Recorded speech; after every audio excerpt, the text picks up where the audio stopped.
Hello and welcome to a new Brussels Signal interview. Today, as you can see, we are in the European Parliament studios and our guest is Enikő GYymRI. Thank you for being here with us today. Thanks for the invitation. Ms. GYymRI is a Hungarian MEP for Fidesz. She has a PhD in economics, 3 times elected MEP here in the European Parliament, first time in 2009. She left in 2010 to work as a Secretary of State for European Affairs in the Foreign Affairs Ministry of Hungary, and then came back in 2019 and again re-elected in the last elections in June 2024. And in the meantime, she works also as an ambassador to Italy and Spain. As you can see, a large experience in European affairs. That's what we want to talk about today. So the first question is mandatory, and of course, it's about the new forum group. It's called so-called Patriots for Europe. People call the far-right Patriots for Europe. I would like to ask you, why is important in this moment, especially if we see the results in the last elections, when the far right or the right didn't do it so good according to what was expected by the mainstream media, we call political, the media was saying that this is going to be a huge skyrocket from the right, but at the end it didn't happen. Why is important this new group? Well, I think with the formation of this new group, the wind of change has arrived even to the European Parliament.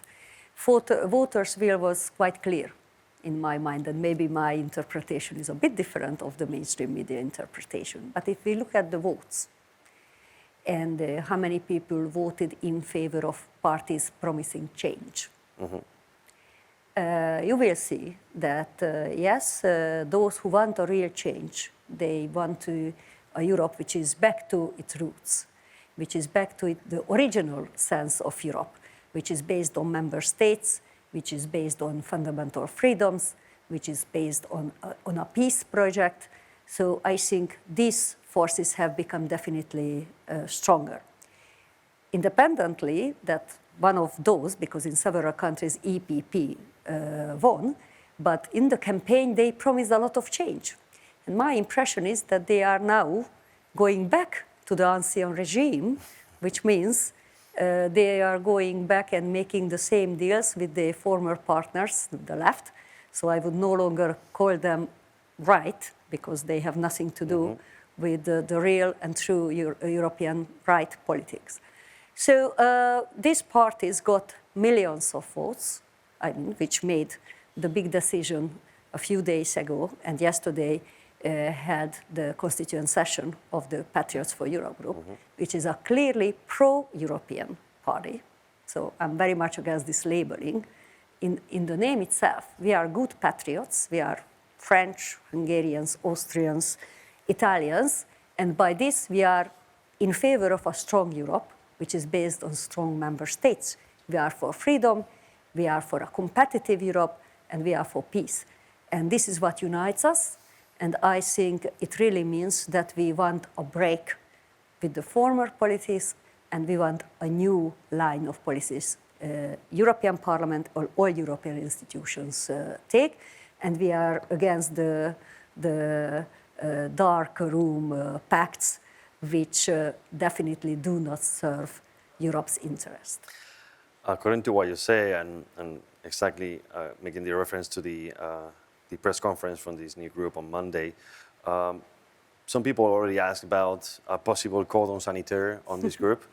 It didn't last long. And some parties, for example, the Socialists and the Green parties in Germany are now calling for this cordon sanitaire. Is this a normal procedure in the European Union? Well, as far as I know, there is nothing mentioned in the treaties on cordon sanitaire.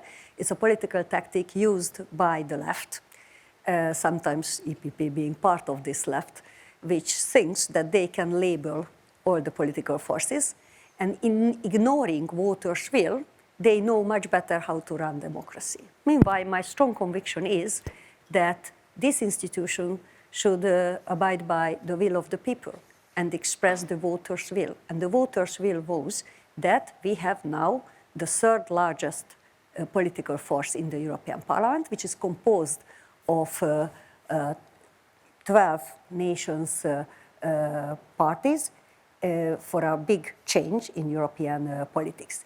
If they want a cordon sanitaire, which would mean that they keep us isolated from positions certain charges, certain responsibilities, it is very anti-democratic, because we should respect the weight of the political groups.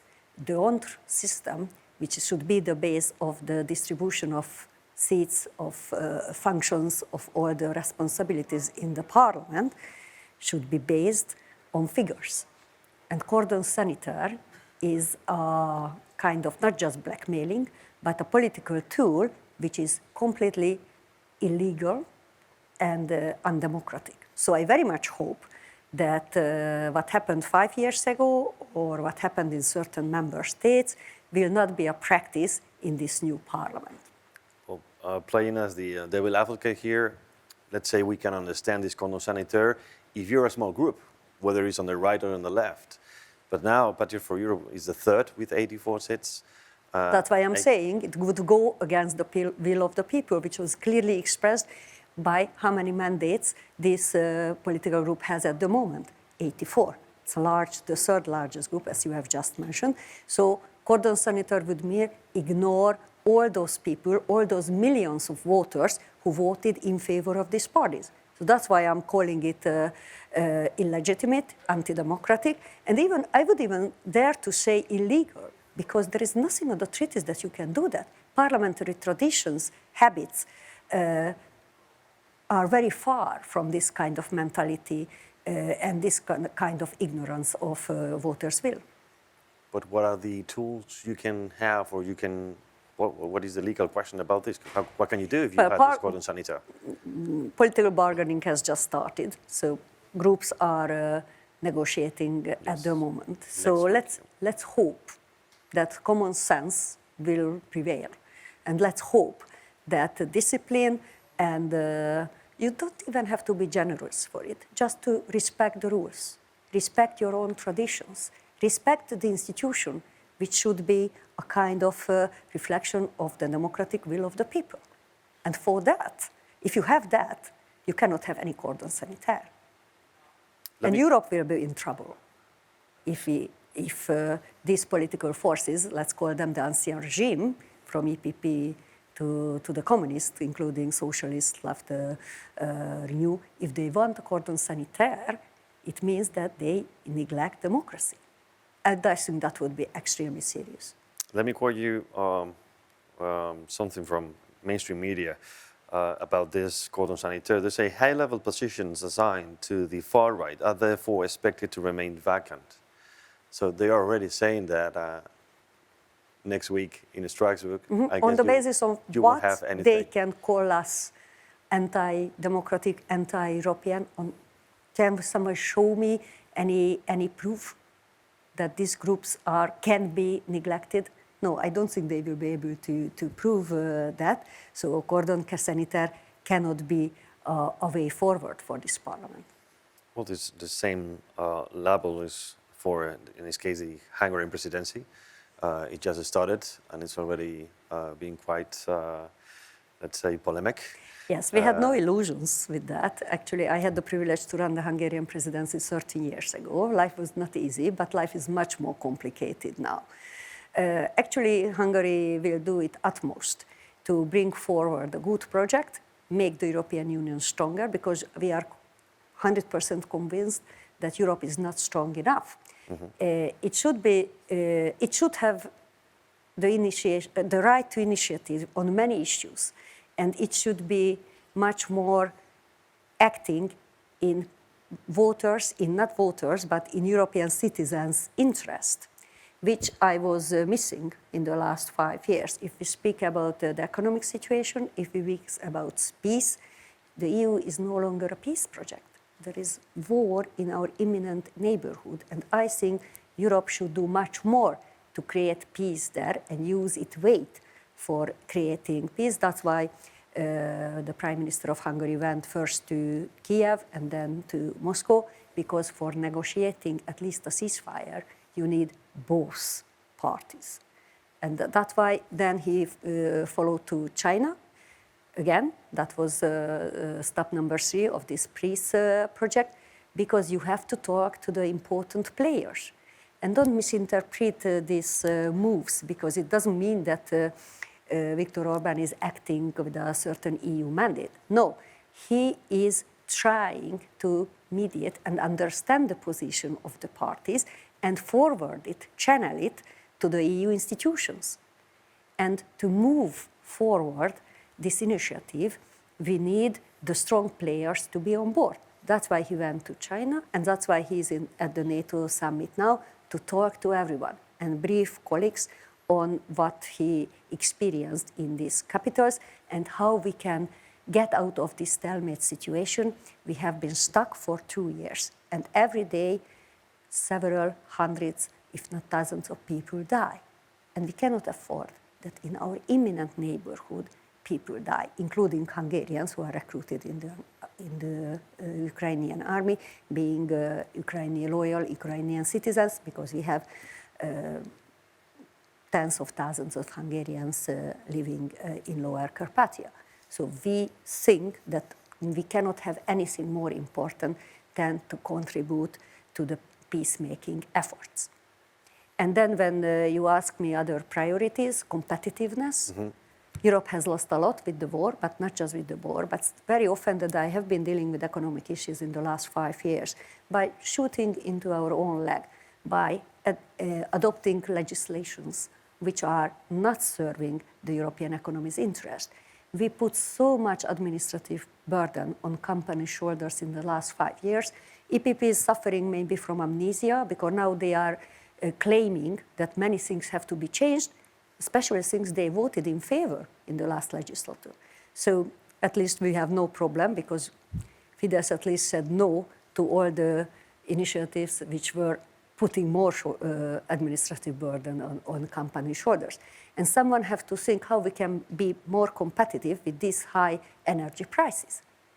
Our companies are unable to compete with Americans or with Asian companies when producing here costs 3 times more than outside Europe.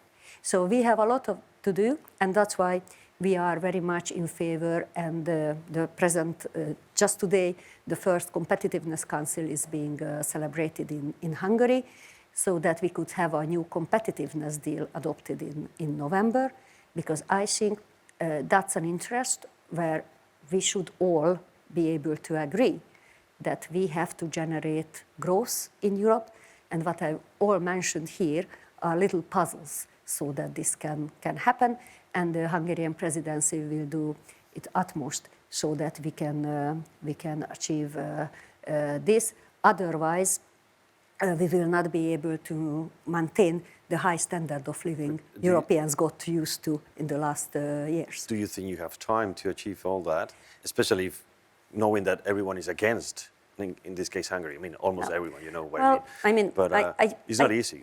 Yeah, I guess being the black sheep. Running a presidency is never easy, especially if you have certain players who don't really share your convictions. But somehow, the presidency will pay attention to that. We are coming up with concrete issues like the competitiveness deal. Is someone against being Europe more competitive? We have the Letta report, we should have seen the Draghi report, which all aim at that direction. So it cannot, I mean, I hope there is nobody he thinks seriously that Europe should not be more competitive. So if common sense would prevail, then we would have a clear situation concerning the competitiveness issue. And I think we all, including member states and European Parliament, should be able to work for the sake of a more competitive Europe. All these aspects I have just mentioned, cutting red tape, somehow trying to lower energy prices, reconcile the Green Deal with a prosperous industrial policy, because we cannot live in Europe. It is a challenge. It is a challenge, but we have to do it, because the problem in the last 5 days was that the European economic policy was full of ideology and we don't need that in economic policy. And there was very little consultation with interest groups concerning the promotion of the economic interest. You cannot neglect the business interest. And the previous commission was neglecting business interest groups' observations and ideas. It cannot go on like this. So we need a fundamental change even on that. And I haven't mentioned the enlargement and the Western Balkans, which again Is Hungary interested in this enlargement? Of course we are interested. 13 years ago we managed to conclude the last negotiating chapters with Croatia. And I think that was the last enlargement. Since then, very little has happened, and it's not fair towards the Western Balkan countries that they are kept outside. Meanwhile, we expect them to align fully with our policies, and they have got very little in return. So we cannot delude them. We have to keep them on board and speed up the negotiations. So we are very committed, and I think if someone really believes that enlargement should take place, because very often there is a lot of talk and very little action. Now we will be a presidency, and we are a presidency which comes up with action, and we think that important steps can be made with several of the Western Balkan countries. We are running out of time, but I would like to finish the interview asking you your opinion on these nominees for the top jobs of Europe, von der Leyen, Costa, and Kallas. What do you think about them? Yeah, I mentioned, I think, in my previous remarks that Patriots for Europe are against the backdoor and dark door pacts. And I think it's completely undemocratic and against the European spirit that certain players, 6 people, get together in a dark room and make a deal, and the others have to follow, neglecting voters' wills and neglecting the messages by voters, which were clearly expressed on the 9th June at the elections. So we are not on board for that kind of distribution of power, because that what has happened there reflects the ancien regime from EPP, socialists, and till the liberals. And 2 out of these 3 groups are losers of these elections. So I don't think this kind of deals are affordable. So I don't think those who will come to have a vote in the parliament can't really count on our support. So the problem is more the person elected, or maybe the party that supports the party? Well, I think there were serious problems with the previous commission. As I mentioned, many of these problems. I think they should have done much more for peace. They should have done much more for competitiveness, having less red tape, and all these things. So Europe should be in a much better shape now than it is. And if we need a fundamental change, we cannot expect the old players to come up with good plans for a fundamental change. Okay, that's it for today. Thank you so much for your time. Thank you for your Ms. Győri will pay attention for this polemic Hungarian presidency. It's going to, as you said, many things to do and a few time to do it. Thank you so much. See you next time. Thank you. And for the rest of you, thank you for watching. And stay tuned, Brussels Signals, for more news. See you next time.